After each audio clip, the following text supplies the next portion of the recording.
Partiamo dal ricordare il perché di queste date che sono rispettate tutti gli anni, lo diciamo, ma non è sempre facile ricordarlo. Perché inizia il 18 di gennaio e termina il 25?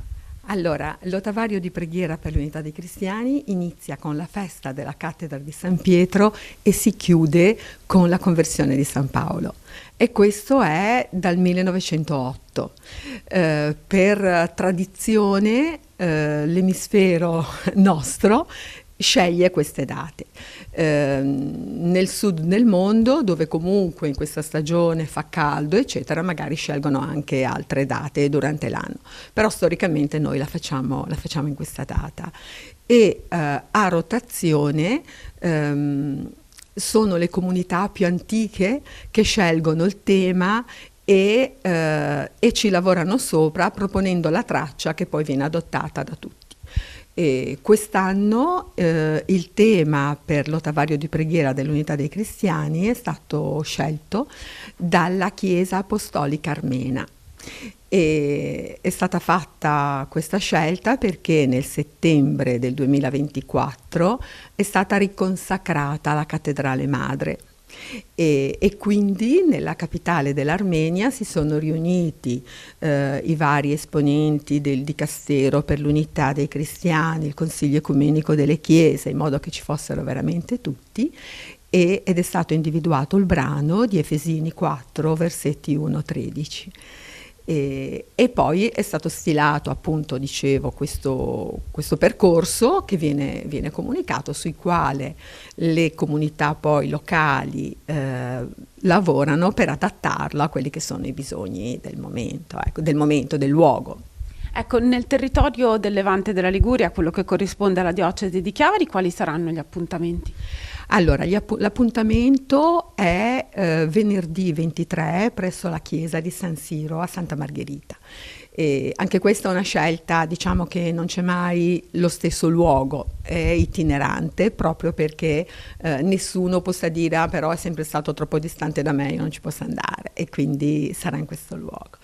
E normalmente nel Levante Ligure partecipano a questo appuntamento tra la Chiesa Cattolica, la Chiesa Evangelica Battista, sia di Chiavari che di Rapallo, la Chiesa ucraina di rito bizantino, e la Chiesa ortodossa rumena.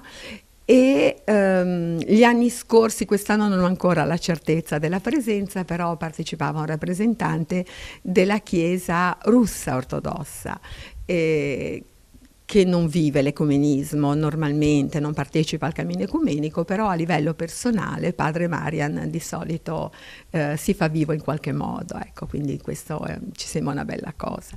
L'appuntamento del 23 lo avete preparato insieme come commissione? Lo abbiamo preparato come commissione cattolica, ma anche con gli evangelici e contattando anche le altre confessioni. Al centro ci sarà la lettura della parola, come sempre. Al centro ci sarà la lettura della parola, sia dell'Antico Testamento che del Nuovo Testamento, e poi naturalmente il Vangelo. E il commento viene fatto dai rappresentanti delle varie confessioni. Telepace in qualche modo si mette a servizio della settimana dell'Ottavario di preghiera per l'unità dei cristiani. Che segno vuole essere questo? Ma intanto Telepace ormai da tanti anni il commento alla parola del Signore durante l'Ottavario viene fatto da esponenti delle varie confessioni e questo secondo me è proprio bello per tutto il popolo di Dio, perché comunque riconoscere il pastore di riferimento, la persona di riferimento, è una cosa veramente molto positiva. Se dovessi descrivere, per chi non lo conosce, il cammino ecumenico del nostro territorio, forse non tutti sanno che al di là dei grandi gesti che magari vediamo compiuti dai leader delle varie confessioni cristiane, c'è un cammino che va avanti anche nel silenzio, anche quando non ci sono momenti ufficiali. Ecco, se dovessi descrivere in una parola per chiudere questo cammino nella nostra diocesi, cosa diresti a chi ci ascolta? A me verrebbe da dire il dialogo della vita, perché io credo che nessuno di noi possa dire non sono in contatto, non conosco, perché se noi ci ci sforziamo di andare un pochino oltre la facciata. Sul nostro territorio ci sono tanti evangelici, ad esempio mi vengono in mente le signore sudamericane che lavorano in Italia, tante sono evangeliche, così come tante sono ortodosse perché arrivano dai paesi dell'est. E quindi è proprio mettere in evidenza quello che lega, quello che unisce, no? Oggi venendo qua, la signora che fa compagnia la mattina a mia mamma, le ho raccontato un po' così, ci fa: ah, allora ti penso da qua.